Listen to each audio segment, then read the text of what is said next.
A lot of do-it-yourself car lovers are restoring antique automobiles these days as a hobby. But there's a new craze that's all about foregoing the nice paint job and shiny chrome and to build a rust bucket called a rat rod. Tammy Arnder met a guy in Thompson Station who calls himself the king of rust. Oh, there you go.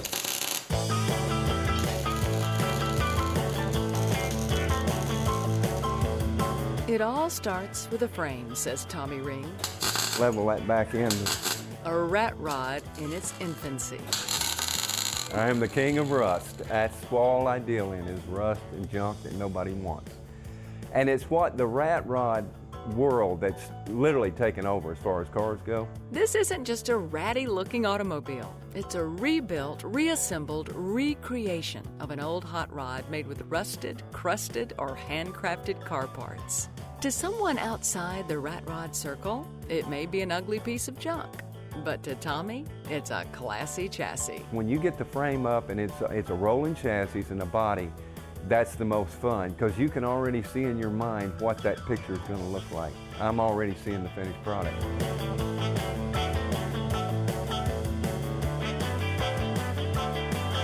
Tommy got into this rat rod world in a roundabout way. He started working on cars with his preacher dad as a kid. I was into cars. My daddy had to wrench on cars because he couldn't make a living preaching. So he worked on cars out in the backyard, and so he did that, and he was a good welder. So I learned all that trade and the love. So I was doing cars along with the music the whole time. So with a dream of a music career, he moves from a small town in northeast Arkansas to Nashville in 1994 by way of the Palomino Club in California. Music paid the bills, but car restoration and rehabilitation were always there. It's a second lease on life. It's to me what music was in the early days. I get the same thrill. You know it's funny, I just bumped into you. Tommy still loves to tickle the ivories and write songs, but these days the start of an engine that he composed is music to his ears. Ring gets the engine cranked on Craig Campbell's new, old, worn-out 1950s Ford. Yeah, no choke. When this project started, the truck was nothing but pieces and parts in a bunch of baskets. Now, well, beauty is in the eye of the beholder. Let's hope Craig's wife finds beauty in rusty, ratty, and reimagined. Hey, honey, here's your new car. Absolutely love watching these cars being made, but of course the payoff is getting behind the wheel. Amen. Tommy, you trust me? I trust you. All right, let's take old. it for a What spin. have I got to do? There you are. All right. All right, you got to pull this up, reverse, neutral, drive. You're ready to go. All right, here we go. And keep your foot on that brake.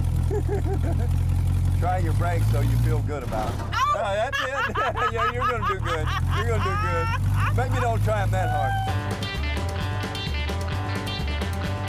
It seems stopping won't be a problem for me, but I am a little nervous about the wide berth I need for a turn. And power steering? Well, that's not an option. But once you're moving down the open road, this rat rod is a rolling retreat.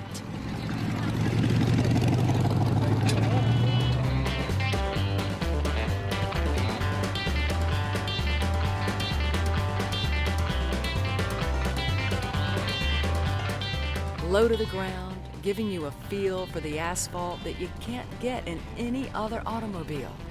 It's like a dune buggy meets a muscle car and a classic antique, all rolled up into one remarkable rat rod. The only difference in us and street rodders, they order parts from wherever, and they're bolting on parts that are very expensive. We can't do that. We make everything we do. We either find it in a junkyard or we make it from scratch.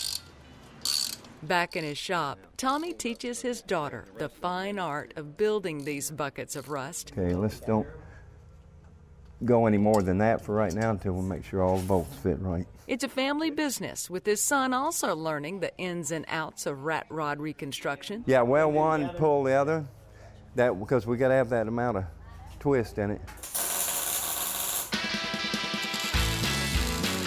Tommy says his dad never really understood the popularity of the piecemealed, purposely poor-looking vehicles, but he's so thankful that his dad passed down his knowledge and passion, not only about working on cars, but life. I really owe him because he put everything I am is what he was.